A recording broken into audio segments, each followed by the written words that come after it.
Muito bem, vamos começar a nossa aula número 6. Originalmente a gente estava programado na aula anterior para concluir com dipolo elétrico, né? Mas a gente foi só até densidade de energia,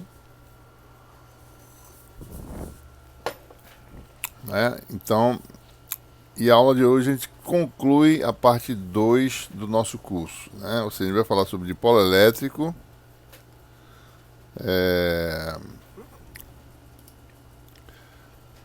vamos introduzir dipolo elétrico, depois vai generalizar o conceito para conceituar, para definir o que vem a ser polarização, né?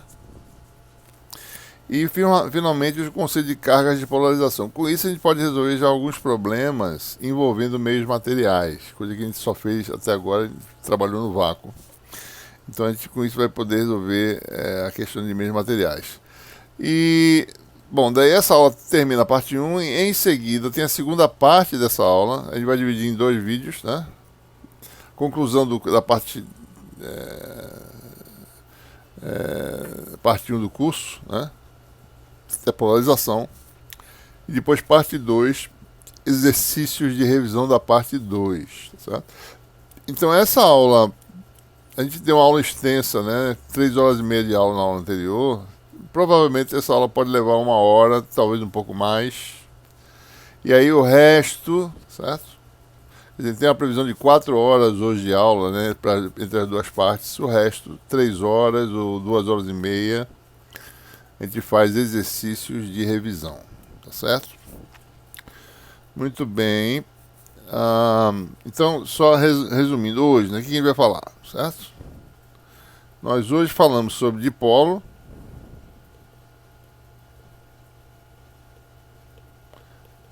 É um elemento real que existe na matéria, né? Você tem carga isolada, tá certo? E carga ligada.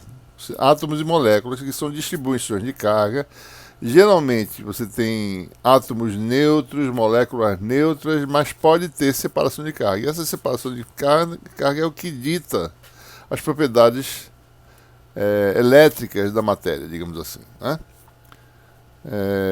Bom, e depois a gente vai falar sobre polarização.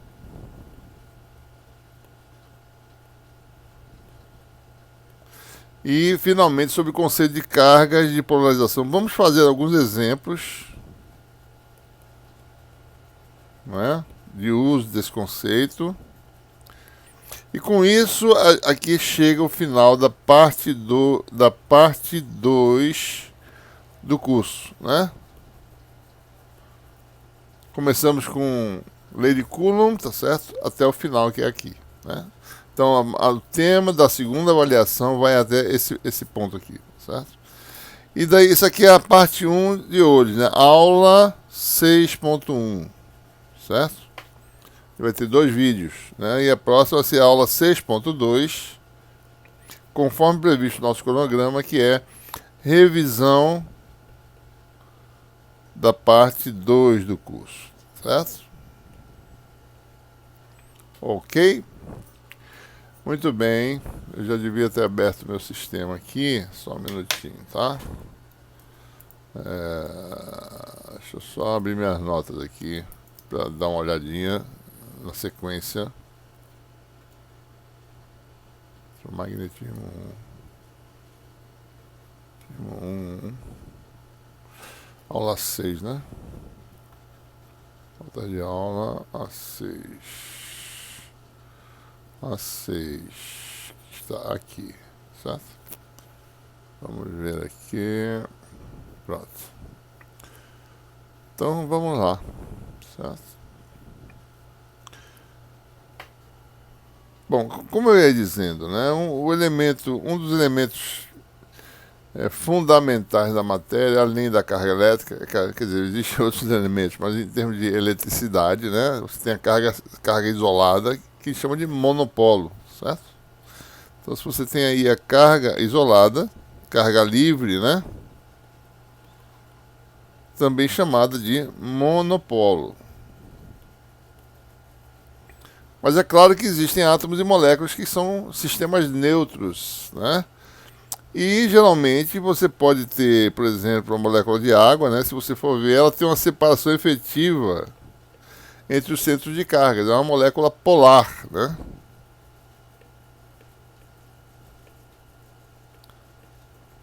Então, a molécula de água sozinha, tá certo? Ela tem um efeito elétrico que você pode medir a uma certa distância, né? O campo elétrico da carga negativa, deixa eu fazer um desenhozinho aqui. Então, essa carga negativa aqui faz um campo, desculpe. Deixa eu tentar desenhar um ponto mais fácil aqui, ó.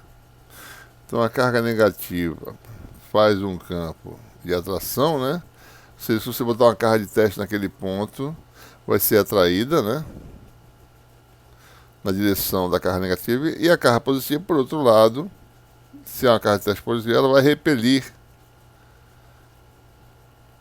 Observe que esses vetores não são colineares, ou seja, tem um campo resultante. Então, mesmo um sistema neutro produz um campo elétrico, né? Então, a matéria em si, mesmo sendo neutra, se você tiver coletivamente uma separação de cargas entre as várias moléculas ou íons, tá certo? Desse sólido, né? Ou desse sistema, desse líquido, talvez, né? Você vai ter um efeito. No caso da água, as moléculas são polares, mas no estado líquido, as moléculas estão em constante movimento devido à temperatura e estão orientadas, esse eixo de separação entre cargas está orientado de forma aleatória. Então, o campo elétrico líquido produzido por uma substância desse tipo é nulo, tá certo?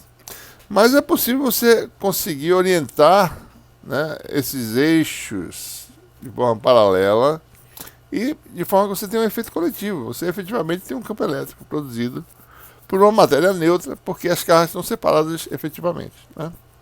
Então, o elemento fundamental, né, para sistemas neutros deste tipo aqui, ou seja, você quer saber se há separação de cargas, né? É claro que ele está falando de coisas, de átomos, moléculas, mas é claro que você pode ter sistemas macroscópicos, né? Separação de carga efetiva, ele vai atuar como um dipolo, dois polos de cargas opostas. Tá? Então, o segundo elemento que aparece na eletricidade, né? O primeiro é monopolo, uma carga isolada, o segundo é efeito elétrico devido à separação de carga, que é dipolo. Então, é importante a gente saber qual é o efeito elétrico que uma separação de cargas produz, né? Você vai ter um elementozinho e depois ele começa a juntar esses elementos e forma uma matéria. A matéria real, isolante, tá certo? Contendo vários sistemas neutros, mas que possivelmente haja uma separação de cargas, né? Então, daí você vai formar um sólido e a gente vai conceituar a coleção de dipolos, ou seja, a gente vai falar sobre o que vem a ser polarização da matéria, certo? Muito bem, então o que é o efeito predominante? Você tem aí um sistema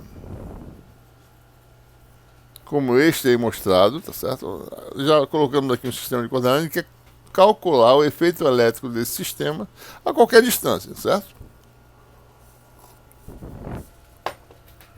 Né? Você tem aí uma carga positiva, uma carga negativa. Vamos sempre colocar o eixo Z passando pelo eixo de separação, que separa essas duas cargas, né? A separação é D, né? Que está o sistema de coordenadas cartesianas mostrado, XYZ, né? Ponto P no espaço, posição X, que forma um ângulo polar θ com eixo Z. Então a gente precisa saber qual é o potencial. A gente pode calcular esse potencial de forma muito simples. É a soma dos potenciais.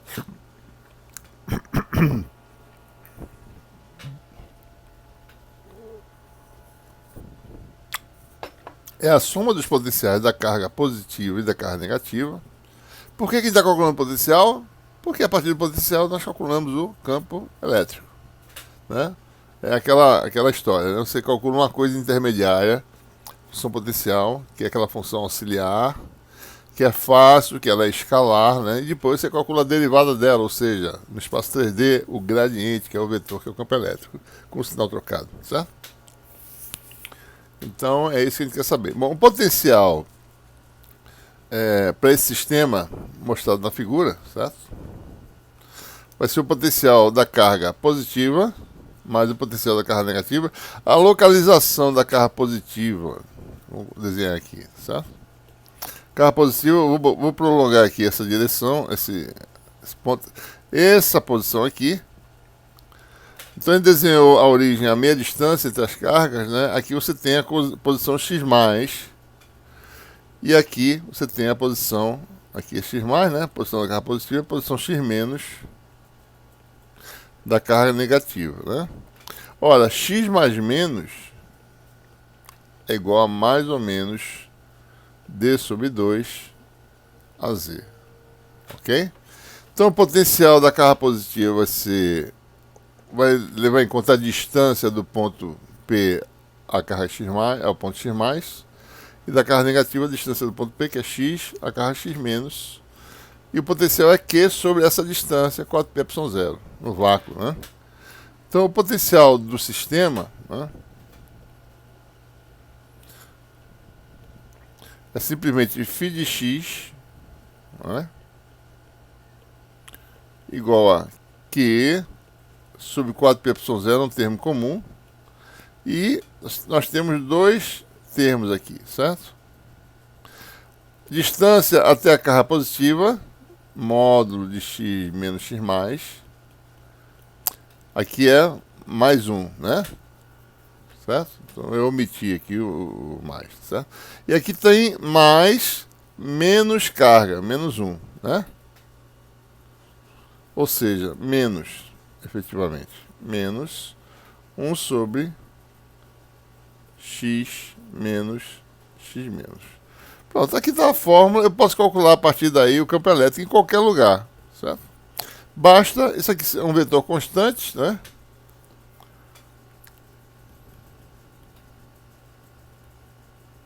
Menos gradiente de φ. Ora, gradiente da função inversa nós conhecemos, né? Gradiente da função inversa,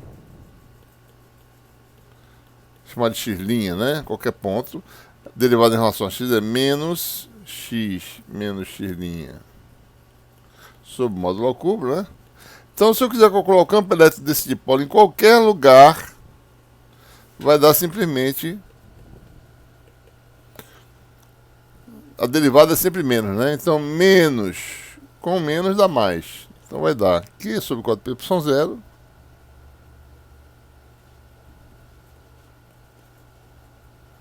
então, você vai ter x menos x menos. Eu não estou colocando especialmente o valor de x menos, eu já escrevi qual é, sobre módulo ao cubo.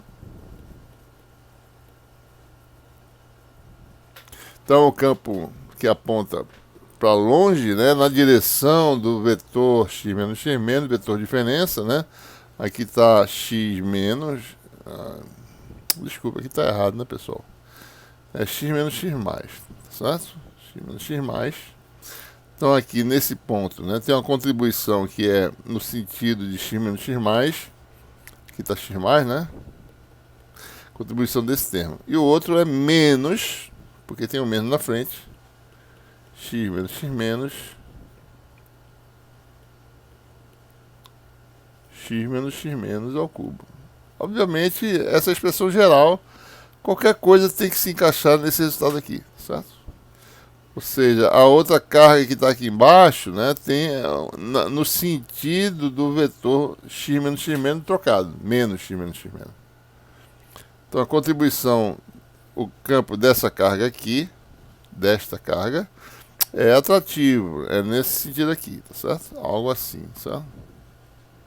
Tá meio exagerado. É mais fraco, né, porque está mais longe aqui, tá certo? Vou botar um vetorzinho menor. Assim, né? Pronto, é a soma desses dois vetores, né? Daria algo assim, no caso, tá certo? O resultante seria esse vetor vermelho aqui, tá certo?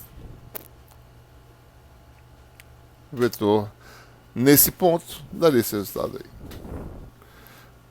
Muito bem. Resultado geral vale qualquer... Eu posso colocar agora as coordenadas de x, calcular esse módulo, fazer uma função de 3 variáveis. Posso usar a coordenada esférica, entre outras coisas, né? Mas o que a gente quer saber é o caso que vai representar, na realidade, a nossa matéria, certo? Então, o tamanho D, tipicamente, é o tamanho de um átomo, de uma molécula. Um angstrom, menos do que isso, meio angstrom. Então, a dimensão D é da ordem do tamanho do átomo ou da molécula. A gente quer saber agora se você tem dipolos moleculares ou atômicos em que o D é da ordem de meio angstrom. Bote o angstrom se você quiser. Isso aqui é 10 a menos 10 metros sobre 2. Certo? A gente quer saber qual que seja a distância, digamos, uma distância de 10 angstroms da molécula. Certo? Olha, se eu pego uma distância R da ordem de 10 anos, eu já tenho um R muito maior do que D.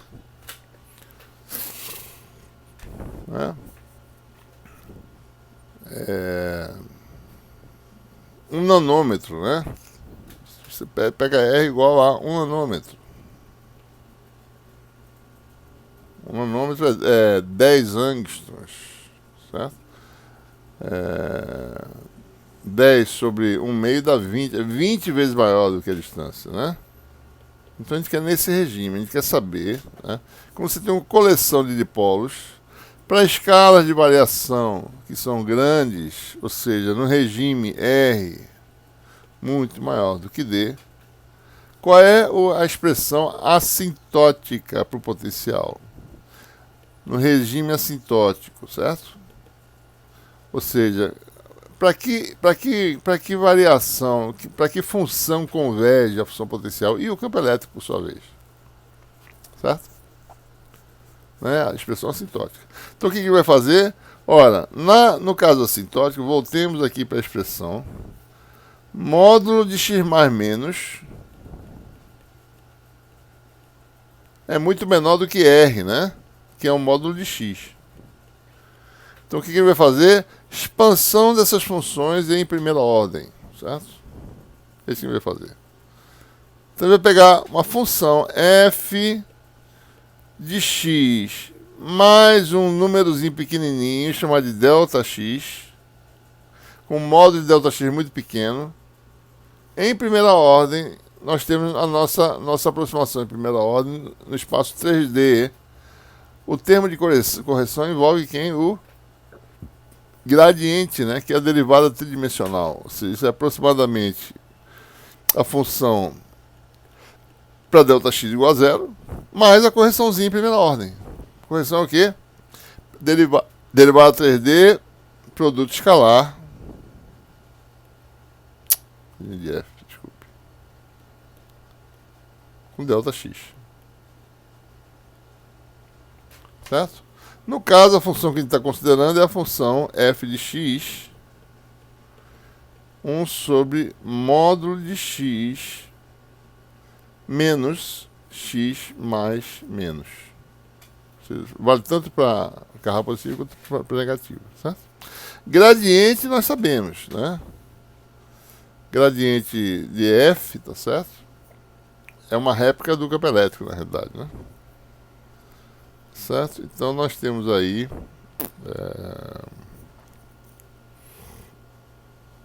vamos calcular então. Pega essa expressão aqui.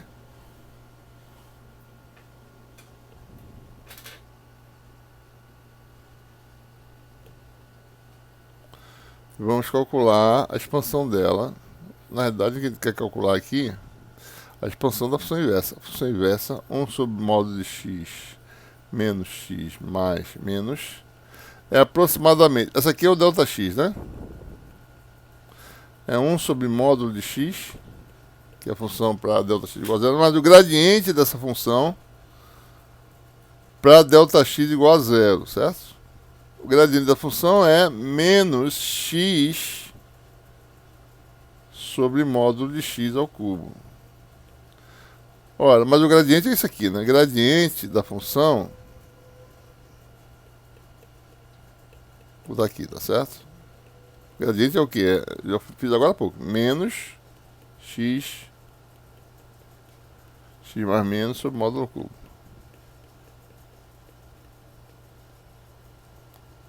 E o gradiente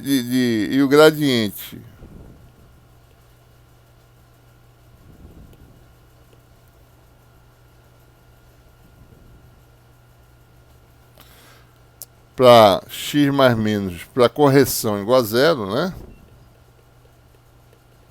Vai dar menos x, tá aqui, certo? É só fazer zero aqui. Só fazer isso igual a zero, sobre módulo ao cubo. Né? Então, o que nós temos aqui?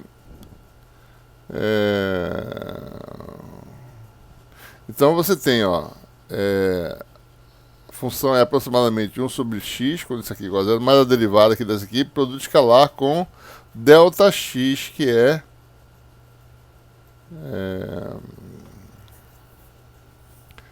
ΔX é isso aqui, ó, é menos x mais menos, né?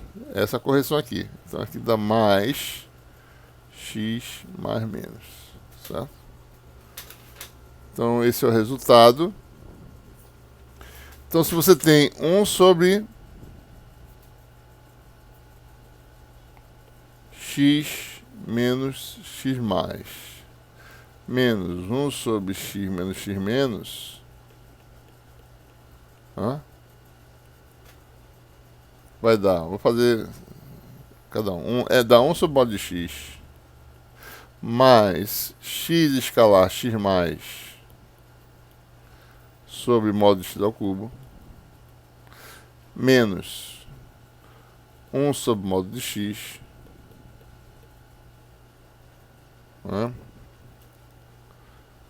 é isso, aqui é x menos, né?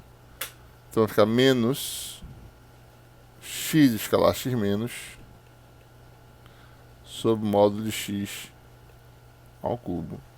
Isso aqui dá o que, né? Cancela esse com esse, né?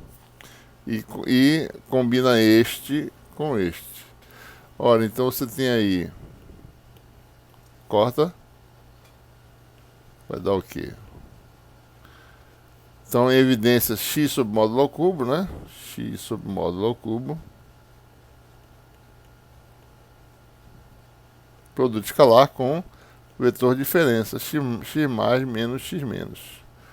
Ou seja, o vetor que está a posição x mais menos x menos, que na realidade é esse vetor aqui, ó. Nesse caso, isso aqui é x mais menos x menos, que vai dar d a z, né? Certo? Né? Ou seja, o resultado do nosso regime assintótico é que esse é o resultado da parte que depende de x, ainda tem um q sobre 4π 0, né? Então o resultado vai ser que o potencial no regime assintótico, ou seja, R muito maior do que D, regime assintótico. Gravem essa palavra, viu, pessoal? Algumas pessoas não sabem o que quer dizer, né? Então, vá no dicionário, tá certo? Dê uma procurada, né? Lembre-se, né? No regime em que R é muito maior que D, ou seja, há uma convergência da função para um comportamento bem definido nesse regime aí, tá certo? Isso aqui vai dar que x sobre 4π0 escalar x mais menos x menos. Ou seja, potencial em módulo ao cubo, né?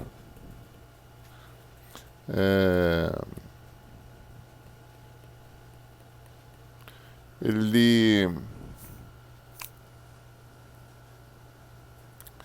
se comporta assim, né? Vai dar o produto escalar de x, desse vetor daqui é o q, x mais menos x menos, produto escalar com x sobre módulo sobre 4π0, módulo de x ao cubo. Então, aqui está o efeito. Nosso efeito elétrico desse sistema neutro depende desse vetor aqui, ó. Certo? Ou seja, o vigor do efeito, quão intenso é o efeito, depende do produto Q e dessa magnitude desse vetor de diferença, que é D no caso, né? Outra coisa, e o efeito elétrico desse sistema depende do ângulo do ponto de observação do vetor que define ponto de observação e o eixo desse vetor, a direção e sentido desse vetor. Esse vetor aqui é, por definição, o que a gente chama de um momento de dipolo. Então, a gente vai chamar esse vetor Q, x mais menos x menos, no presente exemplo, né? Isso aqui está dando quanto? Q, D, a Z. O momento de dipolo desse sistema nosso específico, ele é magnitude QD, não importa quem é Q e quem é D, o que importa é o valor QD, é isso que dá com o grande efeito. Cada centro de carga quanto é que vale e qual é a separação. Então esse produto, você pode ter um sistema que tem uma carga muito grande e separação muito pequena. E outro que tem uma carga pequenininha, mas separação muito grande. Então esse pode ser que o de carga pequenininha prevaleça sobre o outro. Depende do QD. Então quem define o efeito, quão forte ele é o momento, que é um vetor. Por quê? Porque é um vetor. Porque o efeito elétrico depende do ângulo, do ponto de observação em relação a esse vetor, certo? Você pode até fazer isso, né? Mesmo efeito. Agora, se você aumentar o ângulo, se você manter o ângulo constante, o efeito não muda, né? Mas se aumentar o ângulo, aí o efeito muda. Então é o vetor momento de dipolo elétrico.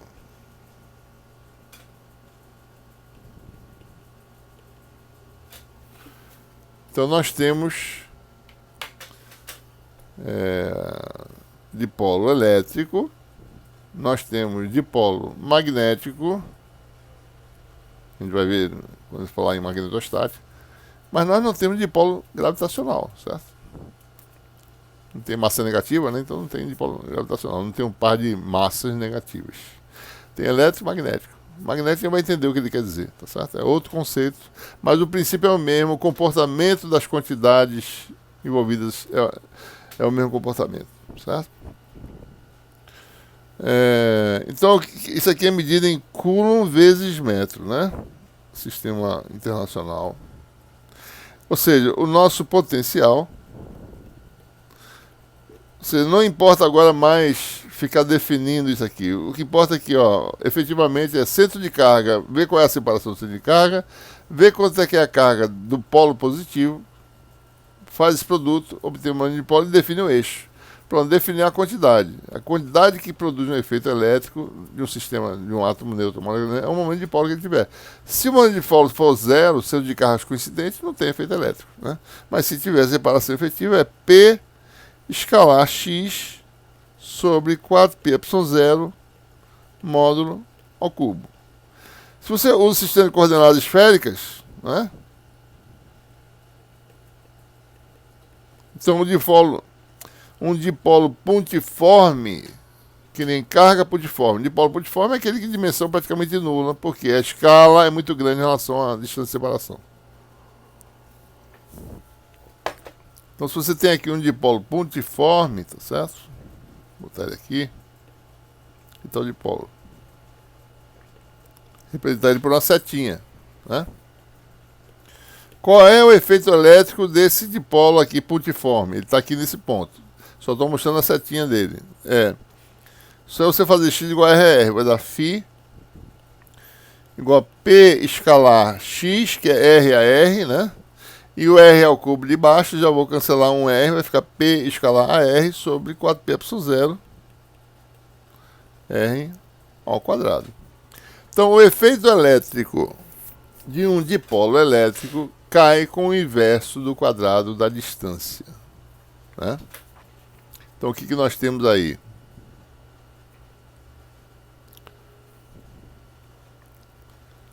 O efeito, né? O potencial do dipolo varia com o inverso do quadrado da distância, cai mais rápido do que o potencial de um monopolo, é proporcional ao momento, à magnitude do momento de dipolo e também ao ângulo de desvio, que é o cosseno do ângulo de desvio entre o ponto de observação, o versor, né, que define o ponto de observação, e o eixo do dipolo, que está lá fixo, né? Então, Depende disso. Por exemplo, 90 graus, potencial dá zero. Então, o plano que corta o dipolo no meio é uma equipotencial, né? Então, observem essa comparação, tá certo? Então, é tão importante saber o potencial do dipolo quanto saber o potencial do monopolo. Monopolo, característica dele é o quê? Só um valor da carga. Efeito proporcional inverso da distância. Então o efeito cai com o inverso da distância. Ora, um sistema desse que tem um efeito elétrico mais fraco, porque tem cancelamento, né? Duas cargas próximas, uma positiva, uma tenta cancelar o efeito da outra, certo? Então agora, essa quantidade chamada de dipolo, ela não é um escalar que nem um monopolo. O monopolo é escalar, o dipolo é um vetor, porque o efeito depende de um eixo dele, né? E depende do que? Inverso do quadrado da distância. Então essa formulazinha aqui do potencial de dipolo é tão importante saber quanto a formulazinha do potencial do monopolo, né?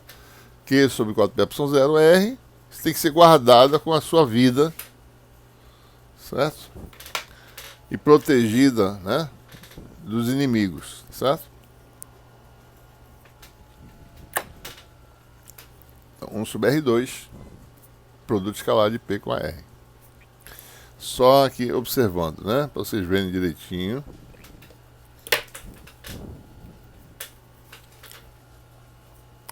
Aqui está o plano de simetria. Né? Eu botei ele bem no meio do dipolo. Eu boto o meu dipolo aqui, certo?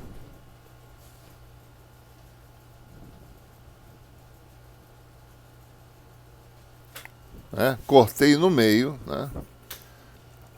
Então, como eu ia falando, né? Então, dipolo é importante também não só por causa da matéria que tem constituído de dipolo, mas, por exemplo, se você vai estudar antenas, né? Um pedaço de fio, você vai ver que ele pode ser representado por um dipolo em relação às distâncias envolvidas, né? Você tem aí 50 metros, sei lá, 30 metros de um fio comprido emitindo radiação. Vocês podem ver que ele vai se comportar como um dipolo, né? Sob certas condições. O mesmo dipolo que a gente está falando aqui, certo? Então, é por isso que é importante entender bem a questão do dipolo elétrico, né? E magnético também. Bom, mas só retornando, você tem um dipolo e tem um plano de simetria. Então, esse plano aqui é uma equipotencial. Quer dizer que o campo desse dipolo, antes de a gente calcular qualquer coisa, né? Que dá carga positiva, negativa, as linhas de campo vão se curvar, né, de alguma forma, tal que elas cruzam esse plano a 90 graus. Porque o E é sempre ortogonal às equipotenciais. Então aqui estão as linhas de campo, né? Aqui é uma delas, certo? 90 graus aqui, né? Então as linhas de campo são assim, todas elas vão ser assim, sempre cruzando aqui a 90 graus, certo? Isso aqui é uma representação exata, digamos assim, né? Certo? Então linhas de campo elétrico seriam assim. Mas sempre vão passar por esse plano de simetria a 90 graus. Vamos calcular o campo.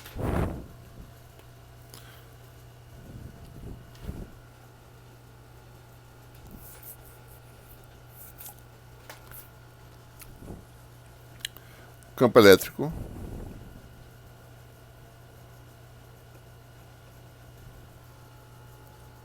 do dipolo.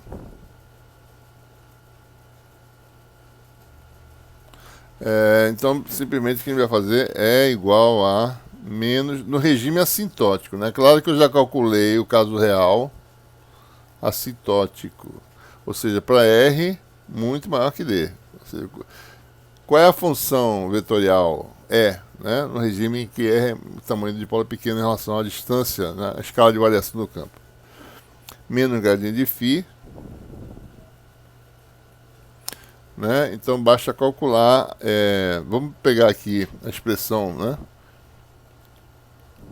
Em esféricas, tá certo? Depois a gente generaliza, né?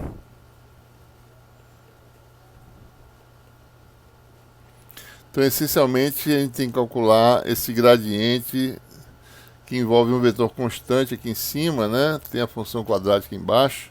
Então, é igual a dá menos 1 sobre 4πy0, gradiente de AR, AR não, né? P escalar R, sobre 4π, sobre 4π não, sobre R2. Regra da cadeia, né? Isso aqui é uma função escalar, tá certo? Então, isso aqui vai dar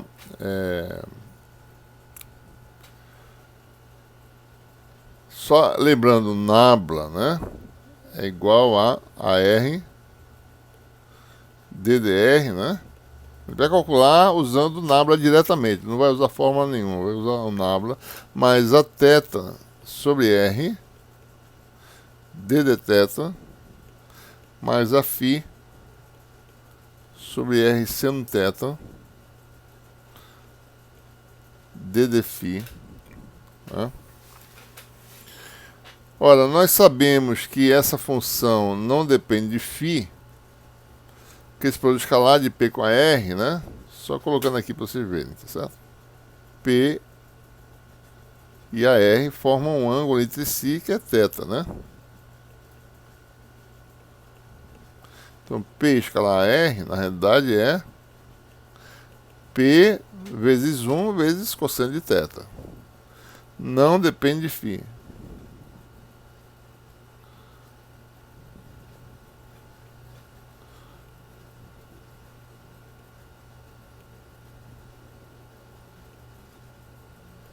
Então, posso desprezar esse termo aqui, tá certo? Não preciso fazer derivadas, basta olhar para essas duas derivadas aqui. Então, vamos calcular o gradiente, né? Você vai ter AR DDR de P escalar AR sobre R2 mais a θ sobre R ddθ P escalar AR sobre R2. Vamos calcular isso. Vocês calculam também, porque isso já é um exercício para vocês, pode cair na prova, né? Demonstre a expressão para o campo do dipolo elétrico, né? Então vamos fazer essa continha, certo?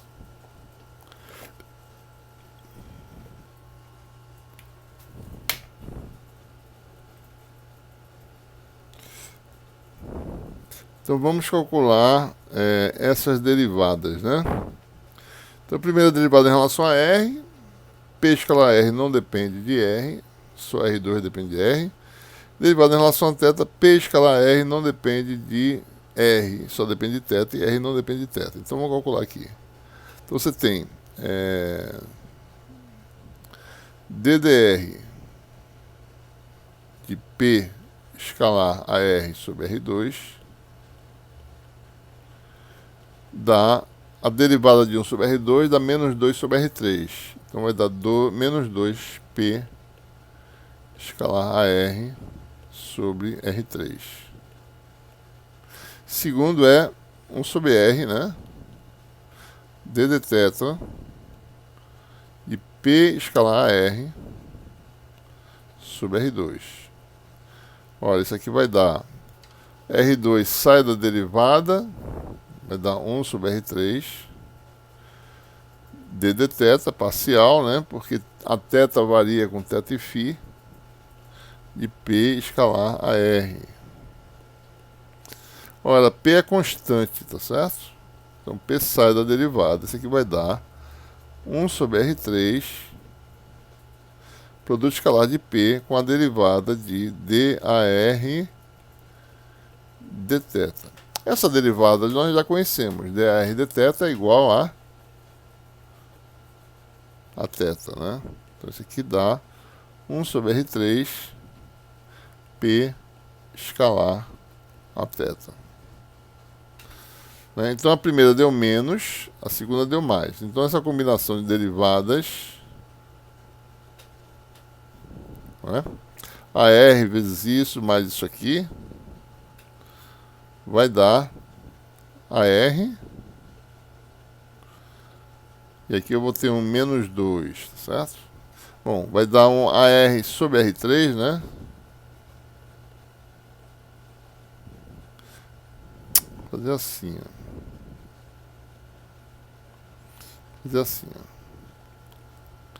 Vai dar menos, botar um menos em evidência, vai ficar 2 P escalar AR sobre R3, 1 sobre R3 sai, tá certo? Que todo mundo tem 1 sobre R3, né? Vezes AR. Segundo termo é esse aqui. Mais, né? Mas tem um menos em evidência, vai dar um menos aqui. Menos P escalar a θ, que é a derivada, né? Então lembrem-se, né? Vezes a θ, que está aqui fora, certo? Vezes a θ. Então o que a gente vai fazer aqui é somar mais um desse termo aqui e subtrair. Então vai dar 3 P escalar AR. Daí sobra menos um termo que é este e outro termo que é esse aqui. Eu vou juntar os dois. P escalar AR, né? Mais, vou botar aqui, P escalar a θ. Então, isso aqui combinou para dar esse resultado aqui, certo? Tá? Ora, esse fator nada mais é do que a decomposição do vetor P em coordenadas esféricas. Ou seja, o P tem uma componente radial, que é a projeção na direção radial, uma componente polar, que é a projeção na direção polar. Não tem componente azimutal. Tem o P escalar φ a φ, né? Daria zero, certo? Então isso aqui nada mais é do que P. Né? Resultado é menos 1 sobre R3. E fica 3, né? P escalar AR menos P. É o resultado obtido. Então você tem menos o gradiente, esse menos vai embora e vai ter um 4πε0. Daí você tem o campo elétrico, né?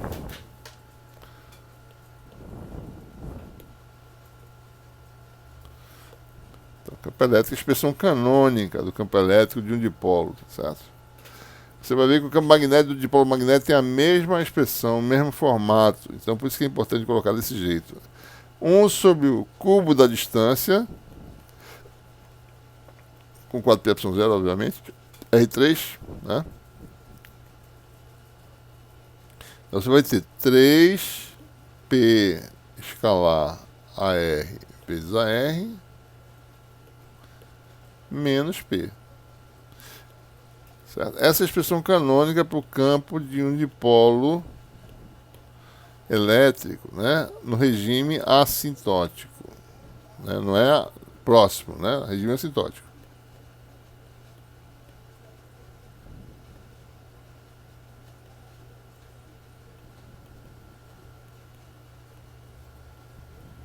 R muito maior do que D, né?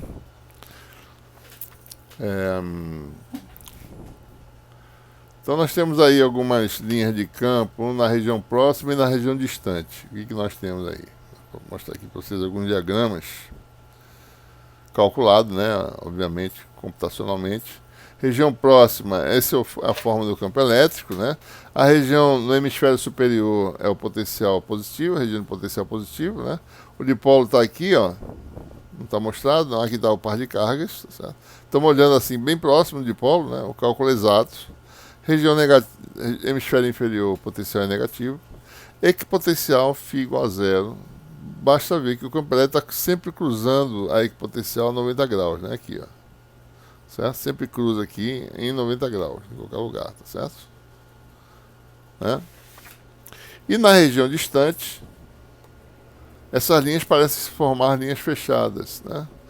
A gente vai ver que o dipolo magnético tem o mesmo formato, só que no caso do dipolo magnético as linhas são verdadeiramente, as linhas de campo são verdadeiramente fechadas. O dipolo elétrico não, tem um começo aqui em algum lugar e um fim aqui próximo. Mas de longe, né? parecem ser essas linhas fechadas, né? Esse comportamento. Certo? Deixa eu mostrar só também alguns casos particulares, né? Por exemplo, vamos calcular o campo em alguns lugares, né? Você tem um dipolo, certo? Vamos confirmar essas previsões, né? No regime assintótico, tá certo? Temos um dipolozinho aqui bem na origem. Dipolo, a gente vai chamar esse dipolo pontiforme, né? Que nem carro é pontiforme, dipolo pontiforme. Ele não tem, o volume dele é praticamente zero. Então, você tem um dipolo pontiforme. Pode calcular o potencial, o campo elétrico em alguns lugares, né? Por exemplo, eixo mais Z, né? No eixo Z positivo, longe do dipolo. Quem é o campo elétrico? Então vamos lá. Então nesse ponto aqui, o AR vale quanto? Né? AR vale AZ. Né? O R vale, bom, Z é positivo, né? Vale Z, né? Se fosse Z negativo, seria módulo de Z. Então quem é o dipolo, né? Então é só olhar para esse fator aqui de cima. Vai dar 3P escalar AZ vezes AZ menos P. Isso aqui vai dar, isso aqui dá P, né? Isso aqui dá 3P. E isso aqui dá 2P. Então no eixo Z positivo,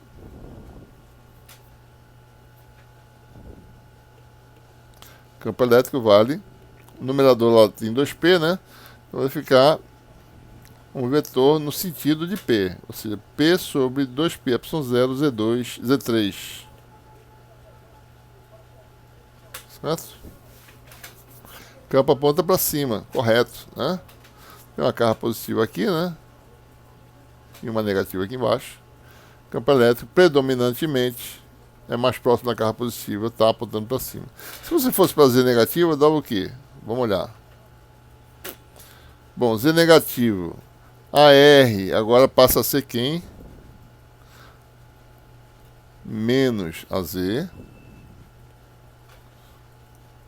R se transforma em módulo de Z. Né? Então, o que acontece no numerador, né?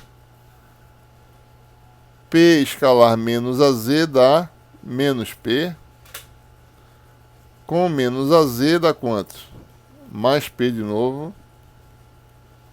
De novo vai dar aqui 2P. Ou seja, o campo elétrico vai dar 2P sobre 4πy0 módulo de Z ao cubo, que dá P sobre 2πy0 módulo de Z ao cubo. Mesma coisa desse aqui, mesma magnitude, mesmo sentido, para cima, né? Campo elétrico aqui embaixo está chegando, tá certo? No dipolo, na carga negativa. Aqui ele está indo embora e aqui ele está chegando. O que mais? Plano Z igual a zero. Vamos confirmar aqui. Quem é o campo elétrico, né? Ora, AR agora vale o ARzinho de cilíndricas. P está na direção de AZ, ARzinho de cilíndrica é 90 graus, por escalar aqui dá zero, né? Então o campo elétrico está aqui, ó, menos P. Então é igual a menos P. E o R vale o Rzinho de cilíndricas, né? A gente está no plano XY, né? P sobre 4πy0 R3. Ora, ou seja, o campo elétrico aponta no sentido oposto a P. Então, no plano Z igual a zero, você tem um dipolo. E o campo elétrico produzido por ele está sempre apontando no exatamente desigual para baixo, né? Cada vez mais fraco, tá certo? Ou seja, o plano Z igual a zero é uma equipotencial. E o P aponta para baixo. Tudo certo com a nossa fórmula. Tudo bem. Vamos continuar.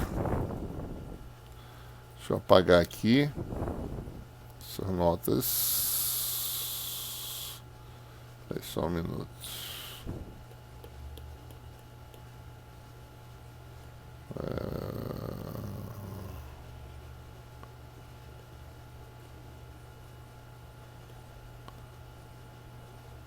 Pronto.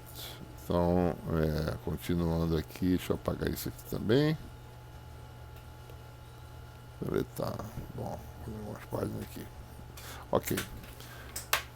Próxima coisa que a gente quer falar é como é que é a interação de um dipolo com o campo elétrico. Às vezes você tem um dipolo permanente, né, a molécula da água, né? Os centros de carga são efetivamente separados. Você tem um eixo de dipolo. Você aplica o campo elétrico, qual vai ser a tendência desse dipolo? Ele vai tender a fazer o quê?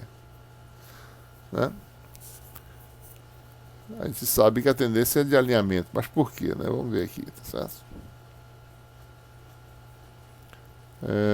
Então, você tem aí um dipolo que essencialmente é um par de cargas, né? Mais Q e menos Q. Né? Daí ele está numa região de campo, representado por essas linhas vermelhas aqui, um campo elétrico. Localização da carga positiva é X+, carga negativa é X-. Energia é fácil, né? É a energia dessas cargas, desse par de cargas na região de campo que produz o campo elétrico, nessa região de campo elétrico. Alguma distribuição de cargas em algum local produz esse efeito, certo? Então a energia vai ser Q vezes o potencial em cima da carga X, que é mais Q, mais a carga negativa, que é menos Q, potencial em cima da carga negativa X-. Ora, Q em evidência, diferença de potencial entre X+ e X-, certo? Delta φ. Né? Bom, e essa diferença potencial nós sabemos calcular, né? Mais uma vez, em primeira ordem, né? Dois pontos muito próximos, φ de X+. Você tem dois pontos, certo?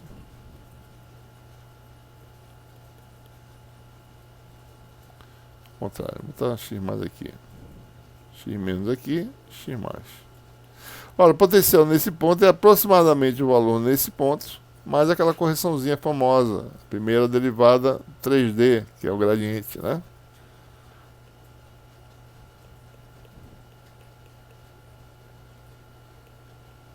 Mais o gradiente da função φ, aonde? Em X+ ou em X-. Tanto faz, certo? Eles são muito próximos. A derivada pode ser calculada ou em X+ ou em X-, ou no meio entre as duas, por exemplo, né? Gradiente de φ, tá certo? No ponto, porque o dipolo é pontiforme, né? Eu estou exagerando isso aqui, certo? Né? O dipolo, na realidade, é um ponto. Então, você está indo naquele ponto bem próximo, pequenas variações, calculando no centro do dipolo, mais ou menos, o gradiente.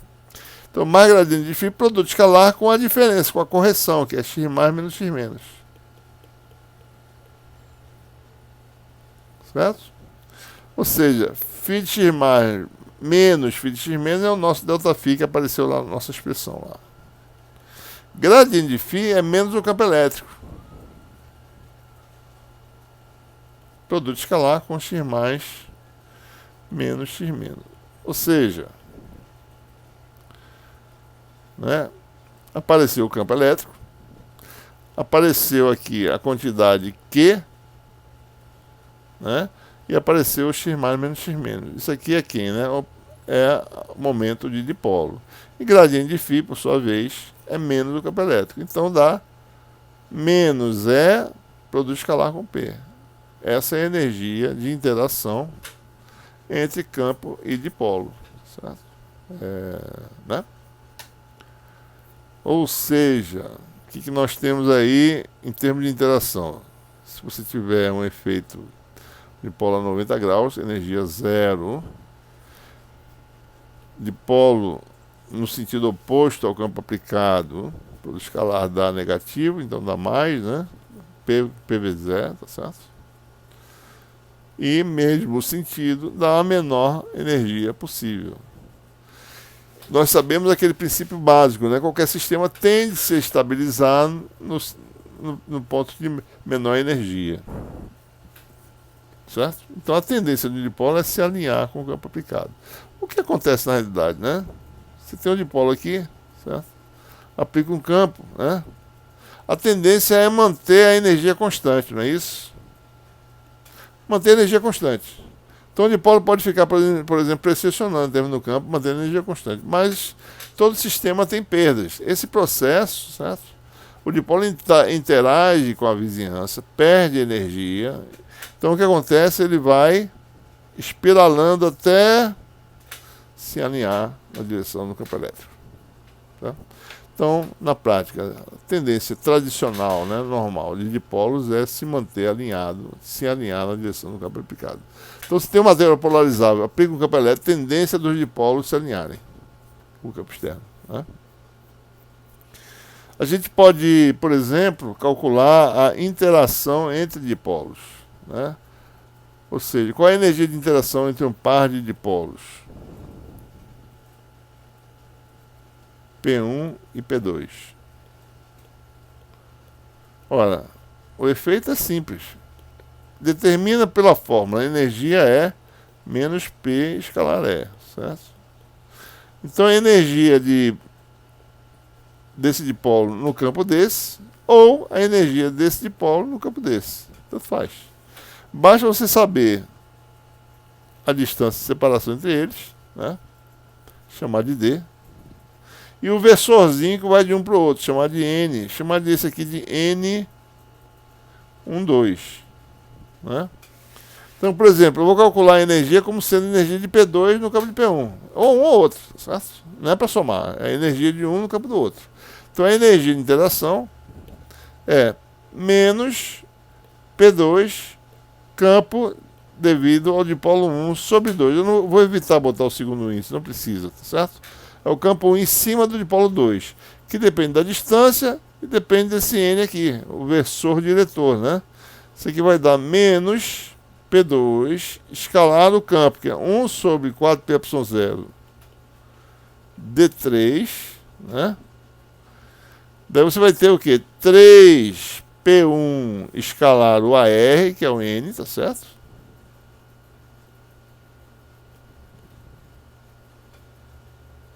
O AR seria o N12, né?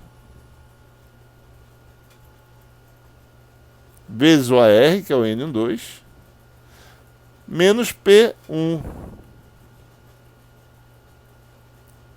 Então é esse produto escalar vezes isso. Então o resultado desse resultado aqui.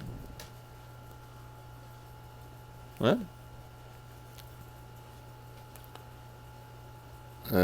Que está errado. Na verdade, eu identifiquei um erro aqui também. Não, acho que não, né? Não está certo aqui. Não, aqui está certo. Não. Aqui, o que está errado é aqui, ó. P2 de escalar é 1,2. Aqui é o campo. Ah, não, está certo aqui. Está certo, desculpe. Então aqui, P2 de escalar é 1,2. Daí aparece P2 de escalar N12, que está aqui, ó. Que é esse termo aqui, tá certo? Um menos, né? Que está aqui, então dá 3P1N12, P2N12, e tem outro termo que é P2 com P1, que é esse termo aqui. Então essa é a expressão que dá a interação entre dipolos. Então imagine um conjunto, né? Para você determinar qual é a configuração de um material em termos elétricos, você precisa determinar qual é a configuração de menor energia. Certo? Por exemplo, né, é complicado, certo? Deixa eu só mostrar aqui uma situação, tá?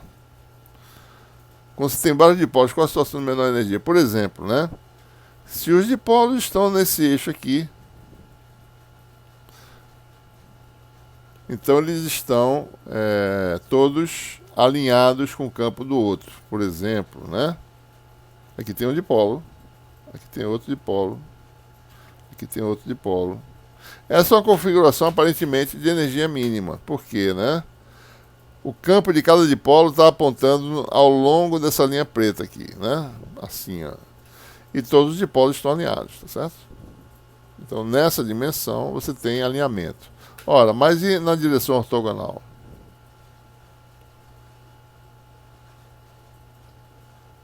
Você tem dipolos vizinhos agora nessas outras direções. Ora, nós sabemos que, por exemplo, esse dipolo aqui produz um campo que é para baixo, né? Então, se eu desprezasse esses dipolos de baixo, a minha tendência, né, de um dipolo vizinho seria se alinhar nesse sentido aqui, certo? O vizinho seria alinhado para cima, ou seja, é complicado, né? Você poderia ter esse tipo de configuração, certo? Como uma configuração de energia mínima, né? Antiferroelétrico, talvez, certo? Mas observem, tem um efeito dos vizinhos, isso é uma distribuição tridimensional, certo? Esse campo aqui já é nessa direção, tá certo? É mais longe, né? Então é essa contribuição, além de outros fatores que vai determinar de que forma que esses dipolos se alinham. Em materiais ferroelétricos, a tendência é que eles fiquem alinhados fortemente entre si, que a energia é mais forte, o sistema estabiliza, certo? Porque ele pode se estabilizar mesmo que não tenha energia mínima ainda, né? Pode ser que se estabilize mesmo tendo desde que seja estável, né? Se você tentar sair desse regime, se o sistema se mantém, tá? Então aí depende de outros fatores. A forma de comportamento, de polarização de material depende de vários fatores, né? Mas um deles é a energia de interação entre dipolos, que é esse termo que a gente está falando aí. Existem outros efeitos, existem efeitos quânticos, né? Intercâmbio de carga, tá certo? E assim por diante. Existem outros efeitos dipolares que também que participam desse problema, tá certo? E a gente não vai entrar nisso aí, né? Mas basicamente essa é a forma de interação. Bom, então estamos prontos agora para falar sobre polarização. Então o que acontece, né? Você tem aí o que é a matéria, né? A matéria isolante, certo? Um conjunto de átomos e moléculas. Átomos e moléculas têm distribuições de carga que podem ou não ter os centros de cargas separados. Então a gente vai representar no nosso de forma abstrata, né, um volume macroscópico neutro, tá certo? Isolante, né? Ou não, tá? Pode ter carga também. Mas a gente quer fazer o efeito só da matéria da carga ligada. Carga livre a gente já sabe qual é o efeito. Qual é o efeito da carga ligada? Então, a gente vai dizer que num volume de velinha a gente tem uma distribuição contínua, né? Muitas moléculas, né? A densidade em qualquer tamanhozinho diferencial tem um número suficiente de moléculas, de forma a você ter uma função mais ou menos contínua, descrevendo a densidade. Então você tem aí um momento de dipolo dp, né? E para relacionar o momento de dipolo ao volume, a gente usa uma função de densidade, que é o fator que multiplicado por dv fornece o momento de dipolo, né? Então a gente define essa função, tá certo? Por definição, P, essa função P maiúsculo, é a razão, mede no volumezinho de velinha o momento de dipolo líquido, dp, divide por dv. Isso aqui vai ter dimensão de coulomb metro por metro cúbico, coulomb por metro quadrado. É isso que a gente chama de polarização. A polarização do material. O material pode não estar polarizado, P igual a zero, mas pode estar polarizado em alguns lugares, em outros lugares não. Polarização do material, né? É uma função, é um tipo de densidade, né? Só que é um vetor, tá certo? É uma densidade vetorial. O que mais? Em cada ponto do volume, a polarização ela indica a direção do momento de dipolo líquido naquele ponto, né? Então o que a gente faz? A gente pega um elemento de volume, ele vai ter um momento de dipolo dp. A gente vai calcular o efeito elétrico desse momento de dipolo. Bom, vamos localizar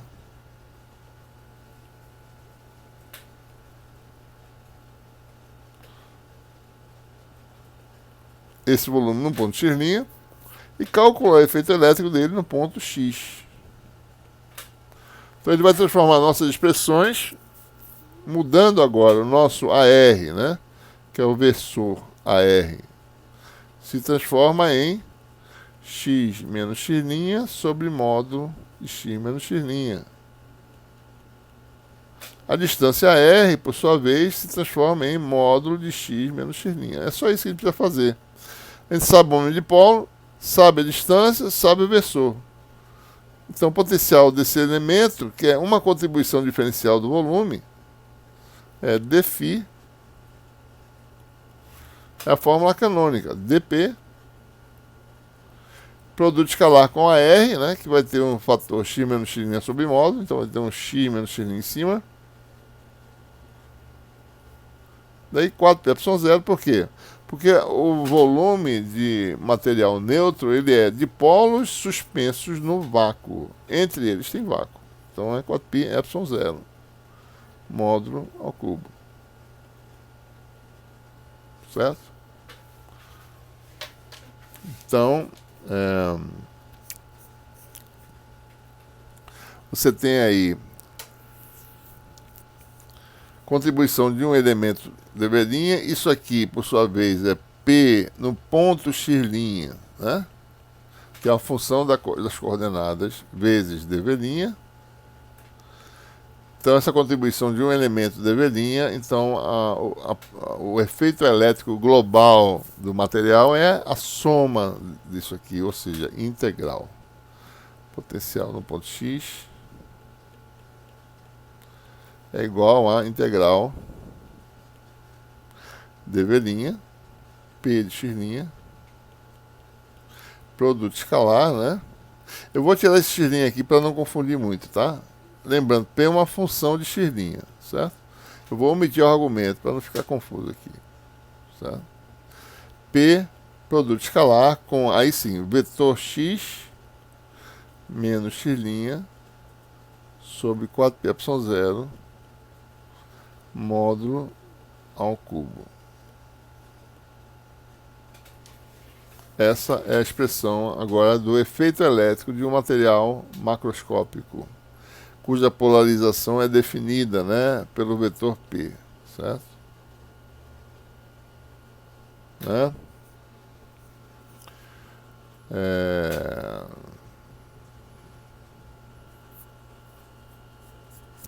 Vou fazer um exemplozinho aqui. E depois a gente vai para cargas de polarização. Vou fazer um exemplozinho aqui de um caso interessante, né? Ou seja, com essa expressão eu posso calcular o potencial de um material polarizado e deste o campo elétrico, né, usando a fórmula, né, E igual a menos gradiente do potencial, certo? Então, o potencial calculado é igual a menos gradiente do potencial, tem o campo elétrico, ou seja, material eletricamente neutro, produzindo um efeito elétrico, desde que haja um estado de polarização e o efeito global seja não nulo, né? Não haja cancelamento dos efeitos do material, né? Materiais que têm essa característica existem, né? Materiais ferroelétricos, por exemplo, em que você alinha os dipósitos aplicando um campo externo. Por quê? Porque a tendência de dipósitos é se alinhar na direção do campo, e aí, dependendo da natureza do dipolo, eles interagem fortemente de forma a se manter alinhados, mesmo que você retire o campo. Então, o material retém uma polarização, certo? Materiais ferroelétricos, né? Ferroelétricos,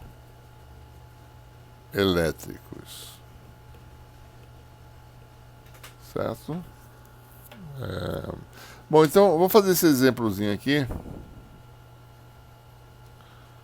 O que nós temos aí? Eu posso calcular o efeito elétrico de um material ferroelétrico, de um material polarização permanente. Esse é um caso específico em que você tem uma plaquinha, um disco de espessura T pequena, bem pequena, de forma que a gente pode desprezar, né, a integração de volume ao longo da direção Z. Para todos os efeitos, basta multiplicar por T, certo? Então, vamos assumir que essa plaquinha está polarizada de forma permanente. É um material ferroelétrico, polarização P0 a Z, constante em todo o volume. Então, eu posso calcular o efeito elétrico num ponto de coordenada x igual a z a z, né? Posso calcular também o momento de dipolo dessa placa, né? Ora, o momento de dipolo é a integral de volume, né? Porque a densidade é P, né? Que é a polarização. Integral de PDV dá o momento de dipolo, que vai dar P0, tá faltando aqui um vetorzinho, vezes AZ, certo? Ah não, tá certo. Aqui já tem, o vetor está aqui, no P, né? Porque aqui a notação está incorreta, certo? Isso aqui é para ser P só.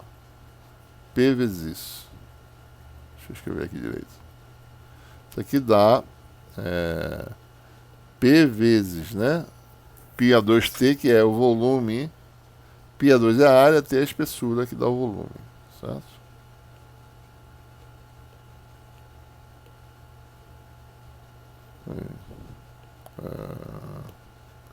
Então vamos achurar aqui, certo? Ora, então, sem calcular nada, eu já sei que muito longe da placa, essa plaquinha é um dipolo elétrico, de momento de dipolo P, e o potencial vai dar P escalar R sobre 4πε0R2, né?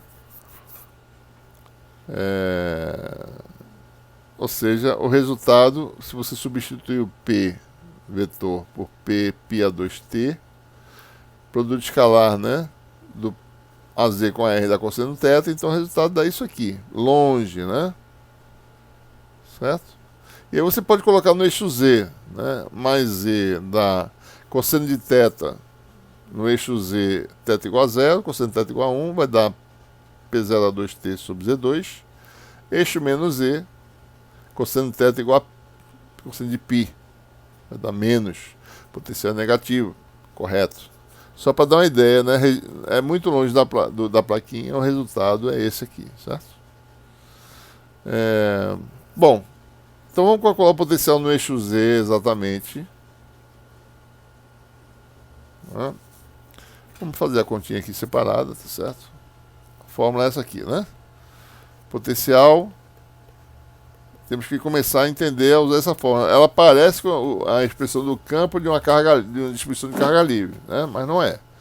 Potencial tem produto escalar em cima, a função escalar, então não pode esquecer disso. Aqui é integral de volume, P, produto escalar com x menos x', 4πε0, módulo ao cubo. Tá? Ora, nesse exemplo, eixo Z, né? Eixo Z. X no eixo Z vale Z a Z. Se Z é positivo, X é mais Z é mais, né? Para cima, se X é negativo, o X é para baixo, né? X'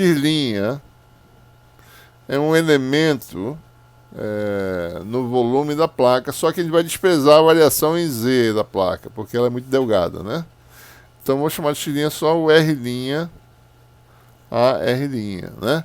O dV' eu já vou multiplicar por T, é T, R', dR', dφ'.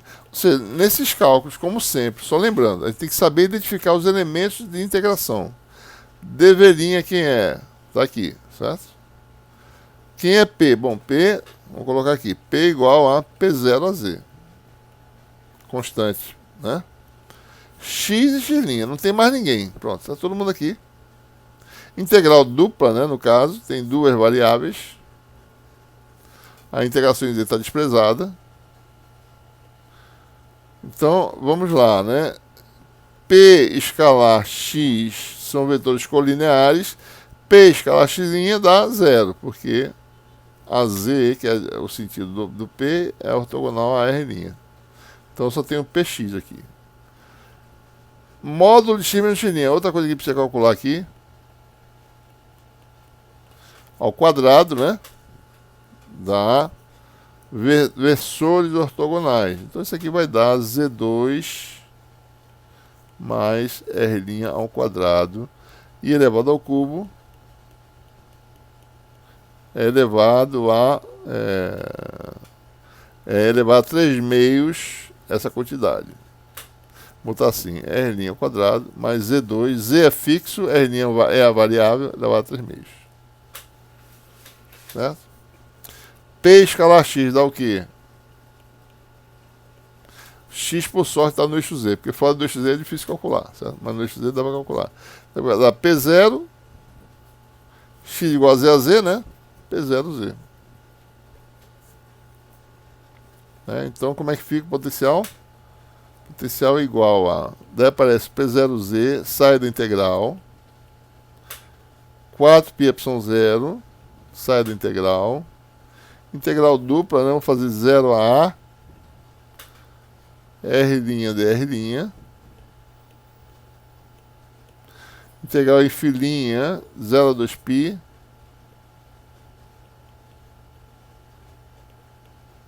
Daí você tem um produto escalar aqui, ó.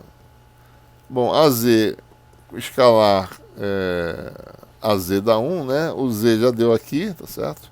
Não tem mais nada no numerador, vai dar 1 sobre R' ao quadrado mais Z2 elevado a 3 meios. Ninguém depende de φ, então aqui já dá um 2π, né?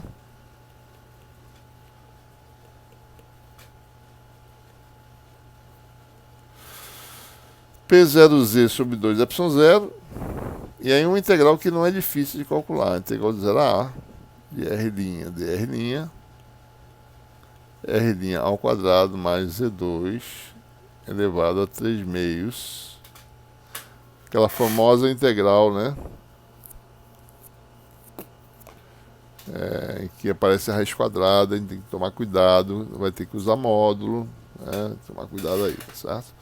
Então você tem aqui U igual a R' ao quadrado mais Z2, integrando aqui, du sobre 2 é R' dr'.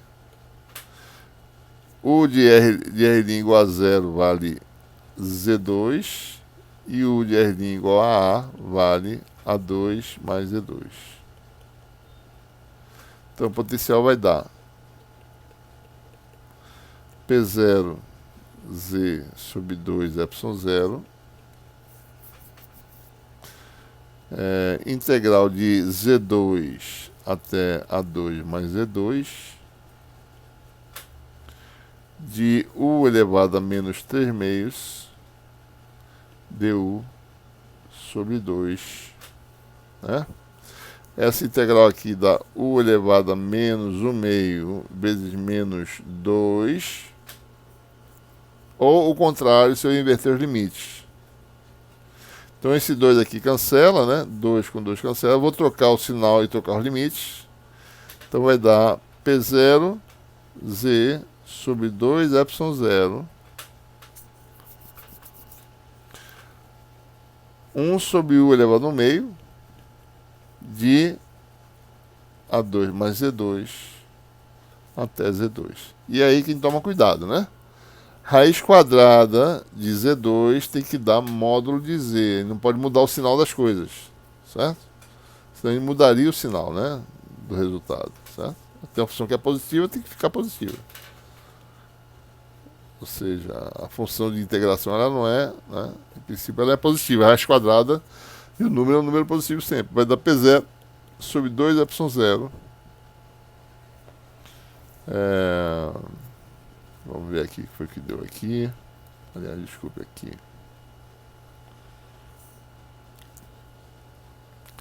1 sobre raiz, né? Z2 até A2 mais Z2. 1 sobre raiz de A2 mais Z2. Né?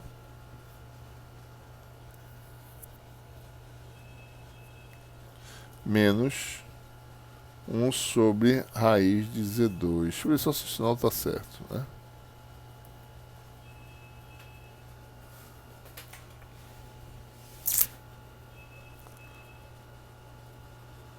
Aliás, não, está ao contrário, né? Eu troquei já os limites, né? Então é Z2 primeiro, depois A2 mais Z2, ao contrário. Então é primeiro o outro, primeiro este, depois este. Certo? Muito bem, então aqui raiz de 1 sobre Z2 dá 1 sobre módulo de Z, né, como eu falei para vocês. Né?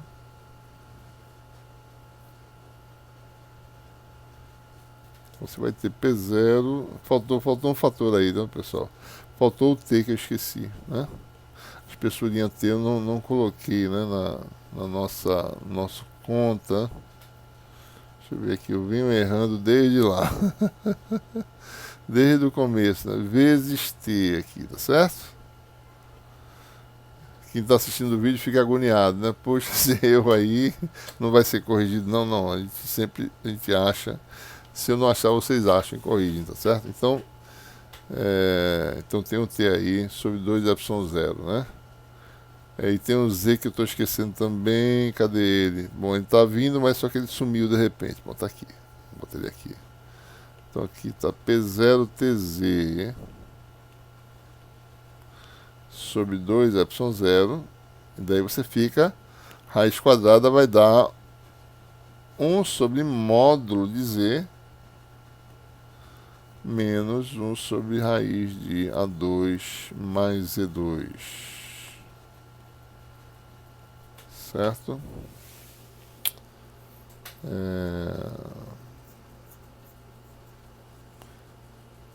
Então esse é o resultado que a gente obtém, né? Ele pode calcular algumas quantidades. Eu vou deixar para vocês fazerem essas continhas, tá certo? Que estão nas notas de aula e verificarem que estão corretas, né? Por exemplo, a diferença potencial de um ponto acima, de um ponto na parte de cima da placa, né? Deixa eu botar aqui um desenho. Aqui está a placa, certo? Vou fazer ela assim. Então, se você observar o potencial aqui nesse ponto e nesse ponto, tem uma diferença, né? Que é φ mais, que é esse valor aqui, e aqui é φ menos, que é esse valor aqui, né? Calculei a diferença potencial, certo? Isso aqui vai dar P0T sobre ε0. Então é a polarização vezes a espessura sobre ε0, né? É um resultado interessante, tá certo? Proporcional à polarização, à diferença potencial, né? E a outra é no regime assintótico, tá certo? Se você fizer Z muito maior que A, o resultado tem que dar aquele lado de um dipolo pontiforme. Z muito maior que A. Então faz a aproximação de A2 mais E2 em primeira ordem, certo? Né? Isso aqui na realidade é o que, né? A2 mais Z2, aproximação dessa função elevado a menos 1 meio, para Z muito grande, bota Z2 em evidência e 3 raiz quadrada, vai ficar módulo de Z 1 mais A2 sobre Z2, elevado a 1 meio, e isso aqui é aproximadamente módulo de Z, desculpe, né? Eu mudei aqui o sinal. Elevado a menos 1 meio, Z2 elevado a menos 1 meio dá a menos 1, e aqui é menos 1 meio, tá certo? Então dá Z a menos 1, dá 1 menos metade da correção, metade desse efeitozinho aqui, 1 menos A2 sobre 2Z2. Então você tem aí o resultado. Isso aqui vai dar 1 sobre módulo de Z menos A2 sobre 2 Z2 módulo de Z. Se quiser, pode chamar também de módulo de Z ao cubo, né? Porque Z e módulo de Z é a mesma coisa. Aliás, Z2 módulo de Z ao quadrado é a mesma coisa. Você pode botar módulo de Z ao cubo, tá certo? Então, o potencial no regime assintótico, né? Então, eu vou subtrair esse 1 sobre Z, cancela com esse 1 sobre Z, né? Esse menos aqui com esse menos dá mais, e o resultado vai dar esse resultado aí. Potencial vai dar P0 T z sobre 2y0, né? A2 sobre 2 com 2, 4. Eu vou botar já o π aqui em cima e o π embaixo também, tá certo? Vai dar P0. Vou apagar tudo aqui. Vai dar P0 π A2 t vezes z sobre, daí eu botei o 2 com 2 dá 4 π y0. Então você tem o z, cancela com o z desse, dá z módulo de z, né? Esse z aqui cancela, tá certo? Esse aqui.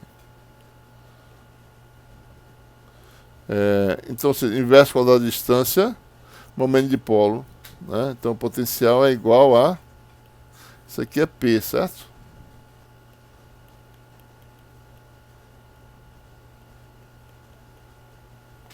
Z módulo de Z, né? Então aqui o Z módulo de Z tem um sinal correto, né? Como eu tinha feito lá originalmente, tá certo? A gente tinha mostrado que, né, o potencial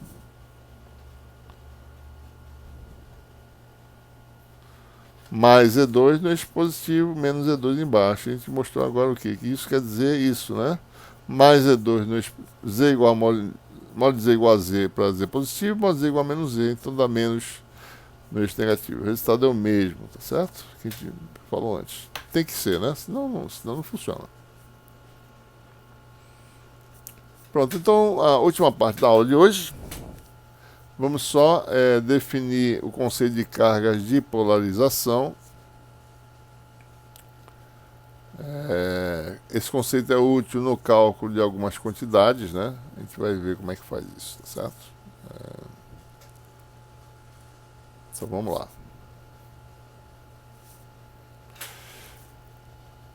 Então vamos falar sobre isso. Ora, na prática, né, a gente pode calcular o efeito elétrico da matéria neutra definindo cargas equivalentes a esses dipolos localizados, certo? Essas são chamadas de cargas de polarização. Isso surge naturalmente na formulação. Suponha que você tenha um volume de material em que coexistam, né, cargas livres representadas pela densidade de cargas livres, ρf, F de free, certo? Rho free, né? Então, densidade de cargas livres. E além das cargas livres, tem a dipolo. Então, você tem materiais, digamos, um condutor e um dielétrico próximo, né? Então, é claro que as coisas não estão no mesmo lugar, né? Mas você tem carga livre e carga ligada. Tá? A gente representa de forma abstrata no volume, em cada ponto do volume, se você tiver um, você pode ter um e não ter outro, tá certo? Você tem ρf diferente de zero, P igual a zero. Em outro lugar, você vai ter P diferente de zero e ρf igual a zero. Então a gente coexiste essas duas coisas. É possível que tenha carga de superfície no volume também, mas não precisamos colocar isso para poder entender o que vai acontecer. Então o potencial vai ser a soma do potencial das cargas livres mais o potencial das cargas ligadas, dos dipolos, que são representados pela polarização, aquela formulazinha que a gente acabou de derivar. Mais uma vez, vamos usar aquela propriedade da derivada da função inversa, né? Esse x menos x' sobre módulo ao cubo pode ser escrito como mais o nabla', só lembrando, né? Para vocês. Gradiente da função inversa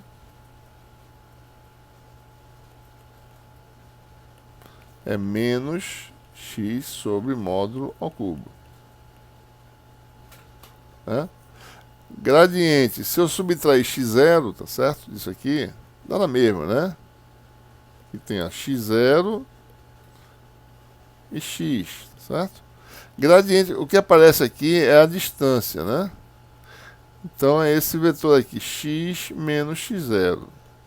O que isso aqui diz é, se x fosse x menos x0, daria módulo de x menos x0 embaixo e menos x menos x0 em cima. Né? Se x0 é fixo, se é derivado em relação a x, então se eu faço assim, nabla com relação a x, né, de 1 sobre x menos x0, vou chamar agora x0 de x', certo? É menos o vetorzinho que vai daqui para cá, que é x menos x',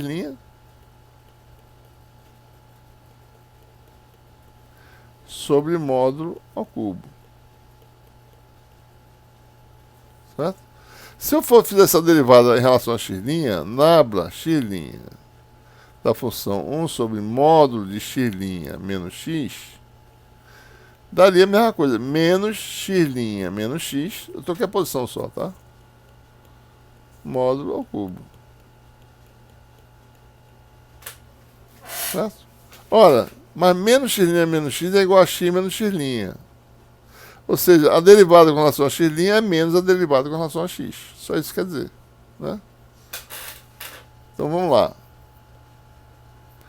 Nabla x, ou seja, derivada com relação às coordenadas de x da função inversa.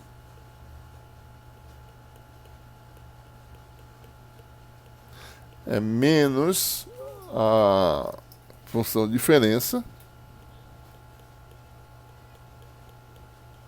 sobre módulo ao cubo.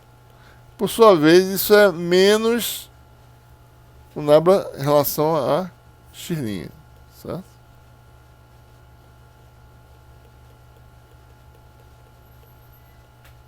Né? Então, nabla com relação a x' é mais isso aqui. Nabla com relação a x é menos isso aqui. Então, esse nabla x' vai chamar de nabla linha, tá certo? Então, a gente vai usar 1 sobre x menos x' ao cubo. Pode ser escrito, quer dizer, 1 sobre x menos x' não. X menos x' sobre módulo de x menos x' ao cubo. Pode ser escrito como a derivada em relação à variável x' da função inversa. Para que essa confusão toda? Porque a gente quer usar um teoremazinho, uma regra de cadeia, tá certo? Então, olhemos aqui de volta, né? Isto aqui sai, entra no seu lugar o nabla linha. Né? Daí fica P escalar o gradiente. P escalar o gradiente é o pedaço de uma regra de cadeia, que nós conhecemos. Ora, divergente, né? Essa aqui é P nabla linha, né? Divergente disso aqui tudo, tem um termo que é P escalar gradiente, e um segundo que é mais divergente do vetor vezes a função. Isso aqui passa para o segundo membro, né? Alternativamente, P escalar nabla linha dá o divergente de tudo menos isso. Certo? Então a gente faz isso. Qual o objetivo disso? Porque vai aparecer um denominador que é igual ao denominador da carga livre, que está aqui, ó. Parece um termo que tem um denominador igual. Certo? E a gente combina esses dois, ρf com esse termo aqui, numa integral só. Porque eles têm o mesmo denominador. Certo? Tem o mesmo 4π0 que está aqui. Certo? Então vai ter um ρf por um lado e o divergente do P do outro, menos. E uma integral de volume que é o divergente. Né? Então como é que fica isso? Então o potencial vai ter um termo que tem o mesmo denominador, que é a combinação desses dois numeradores, ρf menos divergente de P, e um termo que é uma integral de volume do divergente do vetor, teorema de Gauss, né? Eu estou fazendo mais ou menos rápido essa parte porque vocês podem fazer essa parte com calma, tá certo? Mas isso aqui a gente já sabe, né? Divergente do vetor dá o fluxo desse vetor para fora da superfície que limita o volume do material, né? Então dá P de sigma, tá certo? P escalar de sigma, que é o elemento de área. De sigma tem uma normal vezes um de sigma linha, no caso, que é a variável, né? Então aparece P, a projeção de P na direção normal, né? Então esse é o resultado. Então o potencial pode ser separado num termo de volume e um termo de superfície, que está aqui. Resultado. Qual é o resultado que a gente obtém, né? Ora, isso aqui, a gente vai chamar, isso aqui é como se fosse uma densidade efetiva, ρ de volume efetivo, certo? Né? Tudo se passa como se tivesse uma carga efetiva no volume dada por essa combinação de termos. Porque aqui tem um denominador de módulo, né? E na superfície é como se tivesse uma carga de superfície dada por isso aqui, ó. Mesmo denominador, certo? Integral de superfície, isso aqui é carga, né? Então esse termo a gente chama de ρbs. Tudo se passa como se tivesse uma carga de volume efetiva e uma na superfície ρbs. Se tivesse carga livre de superfície, eu somaria a esse ρbs aqui, né? Então eu tenho aí esse resultado, certo? Potencial pode ser calculado calculando essas cargas efetivas. Tira o material, coloca no volume uma densidade de carga efetiva ρf, na superfície uma densidade de carga efetiva ρbs. Se tivesse carga livre, eu adicionava também a carga livre efetiva de superfície, a carga livre que aparecesse. Esse ρ efetivo é quem? É a soma da densidade de carga livre mais uma densidade de carga que, se existir essa não homogeneidade que tenha um divergente de P, que dá um ρb, então você tem essa contribuição adicional. Quem é ρb? Menos divergente de P. Por definição, é chamado de densidade de carga ligada de volume, ou densidade de carga de polarização. Esse B é de bound, ligada, carga ligada. Então, P, se ele tiver divergência, quer dizer que no volume existe efetivamente uma carga lá, certo? Apesar do sistema ser neutro, mas esse divergente produz um efeito, que é equivalente a uma carga de volume elétrica, né? E na superfície, aparece, se tiver projeção de P na direção normal, vai ter um resíduo de carga na superfície. A gente vai entender já já por quê, tá certo? Se tivesse carga ρs, né? Só para complementar. Se eu tivesse, além da carga de volume ρf, carga de superfície chamada de ρ free S de superfície, então na superfície teria uma carga efetiva de superfície que seria ρ free S mais ρbs. É porque eu não coloquei no sistema, mas eu usaria essa carga também, certo? Não usei. O que eu quis mostrar aqui só que a parte de polarização dá um incremento no volume de uma carga equivalente a menos divergente de P e na superfície uma carga equivalente de P escalar N. São as cargas de polarização. Vou fazer um exemplo aqui, tá certo? Para mostrar para vocês como de fato isso é real, né? Casos em que você não tem carga de volume, mas tem carga de superfície. Aquela nossa placa delgada, o que ela tem lá, certo? P constante, placa delgada. Nossa placa delgada circular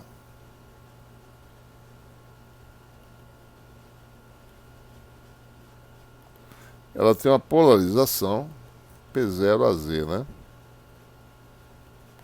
Então, eu teria uma contribuição de volume ρb que é menos divergente desse vetor P, certo?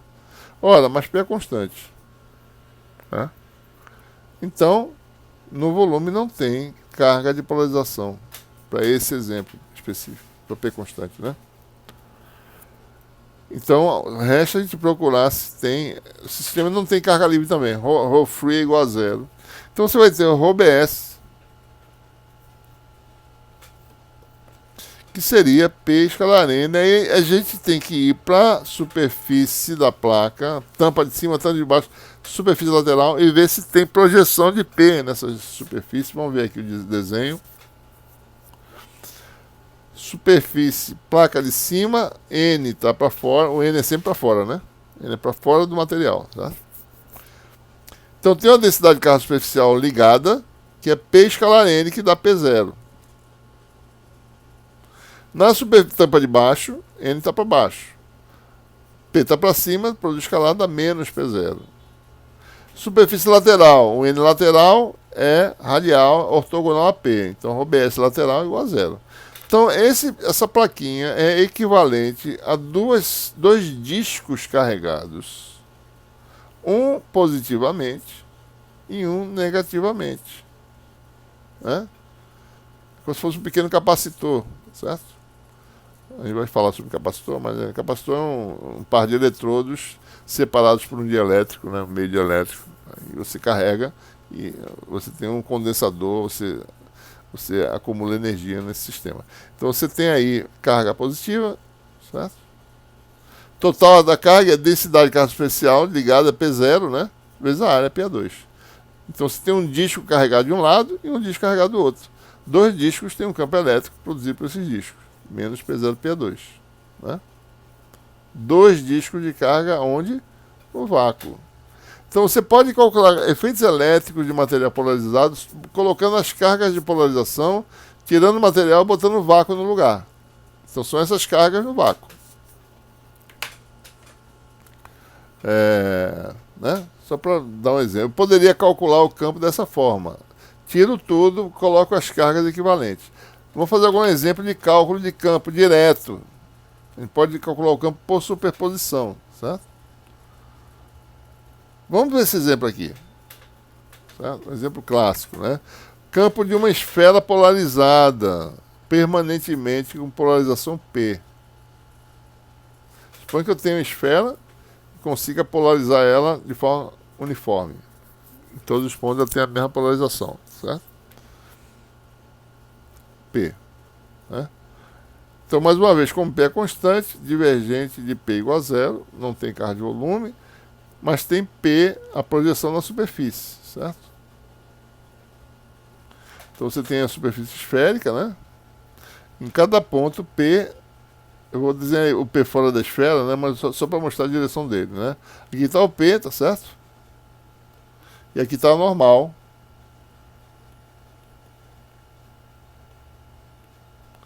Ângulo θ, né? Cada ponto da esfera. Então a densidade de carga superficial é P escalar AR, né? Que dá P0 AZ escalar AR. Ora, isso aqui dá cosseno de θ. Então a esfera não tem carga ligada de volume, carga de polarização de volume, mas tem de superfície. E é uma densidade variável, né? Então a densidade de carga, ρS, varia com o cosseno, né?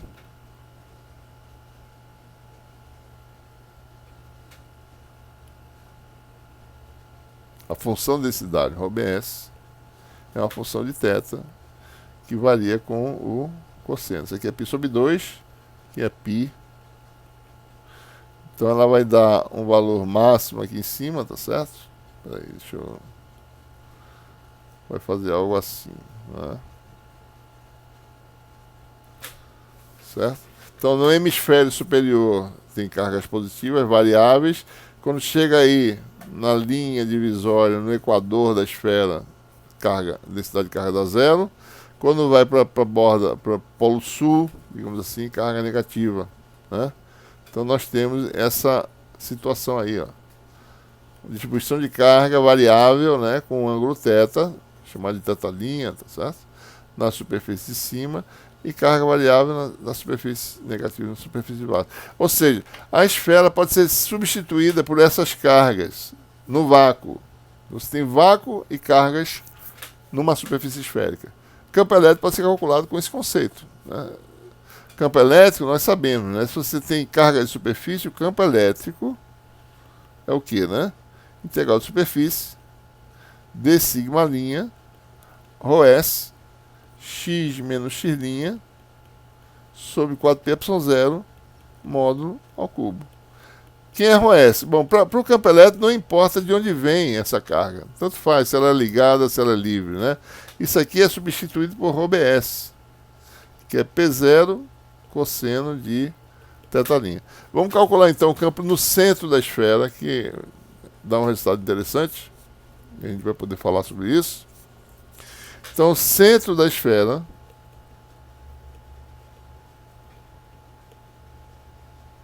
x é igual a zero. Um ponto na superfície é x' igual a R'. Então eu tenho x, tenho x', d sigma' é o elemento de área, né? Que é A2 d ômega', ou A2 seno de θ', d θ', d φ'. Então são os elementos de integração, certo? Aqui vai ficar fácil x igual a zero, né? módulo de Stirling é A ao cubo da A3. Então o A2 aqui já cancela com A3, ou seja, vai ter alguns cancelamentos aqui, certo? Então aqui está a integral. Ó. Densidade de carga superficial, campo do centro, né? X, que é 0, menos x' sobre x' ao cubo, que dá 3, módulo. Então aqui vai dar o que, né? ρBS é P0 cosseno de θ, né? Com menos, dá menos P0, π0. A vezes A2 dá 3, com 3 cancela. Isso aqui vem da diferencial seno θ dθ dφ, né?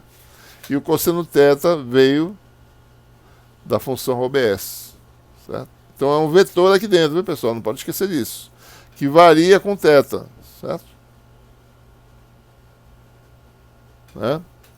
E observe que antes de integrar em φ tem que saber como é que essa R' varia. Vamos dar uma olhadinha nessa integral.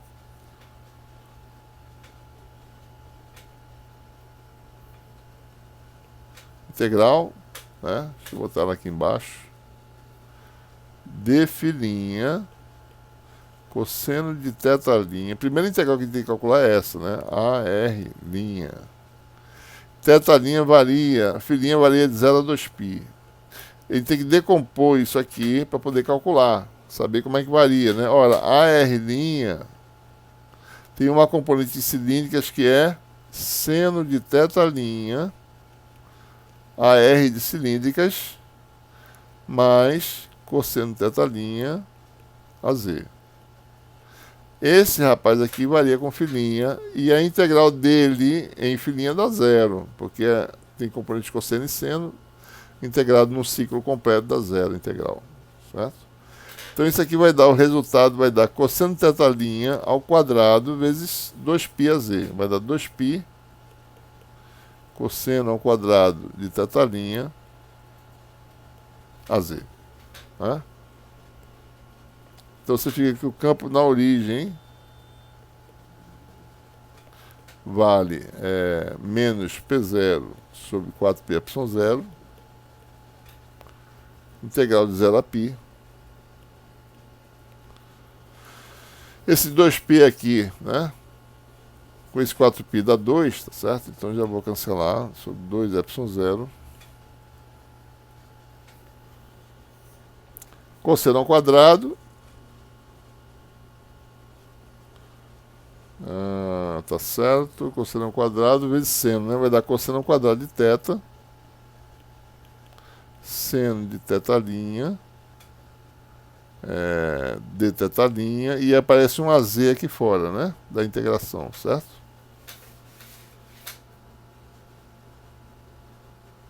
Né? Isso aqui não é difícil, né? Cosseno ao quadrado seno dá menos cosseno ao cubo sobre 3. Ou cosseno ao cubo sobre 3 de π até 0, né? Então dá 1/3 menos 1/3, que dá 2/3. Então o campo elétrico vai dar na origem. Então 2/3 com 2 cancela, vai dar menos P0AZ é o vetor polarização. Então vai dar menos P sobre 3 ε0. Campo da esfera polarizada no centro vale, tá para baixo. Faz sentido? Ora, se do lado de cima é positivo e do lado de baixo é negativo, então o campo aqui no meio, tá certo? De fato, ele tem que apontar para baixo, né? Carga positiva, carga negativa, certo? Não faz sentido, né? Esse é o resultado obtido, certo? Então, vamos lá. O campo no centro da esfera é menos a polarização sobre 3, ε0 no caso, né? Só que esse é um resultado mais geral, certo? Esse campo é válido em todos os pontos dentro da esfera. Pode-se mostrar que o campo é constante. Uma esfera polarizada uniformemente tem um campo constante em seu interior dado por esse valor calculado à origem, que é menos P sobre 3ε0, qualquer que seja R.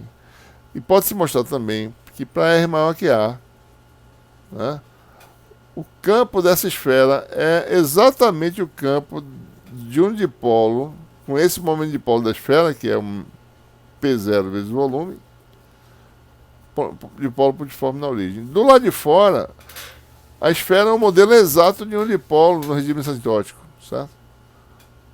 Então, essas são as linhas de campo, no nosso caso aqui, né? Dentro, ó, campo é linha reta, né? Campo é constante. Fora, é exatamente o campo de um dipolo puntiforme, como se estivesse na origem, do lado de fora. Então, a esfera é um bom modelo para o comportamento assintótico de um dipolo. Do lado de fora dá o valor exato do momento de um dipolo no regime assintótico, certo? Então, pessoal, nós paramos aqui, né? E vamos completar essa parte 1 e vamos fazer a parte 2, que é a aula de revisão, né? Da segunda parte do curso, certo? Então, até a próxima. Até lá. Tchau, tchau.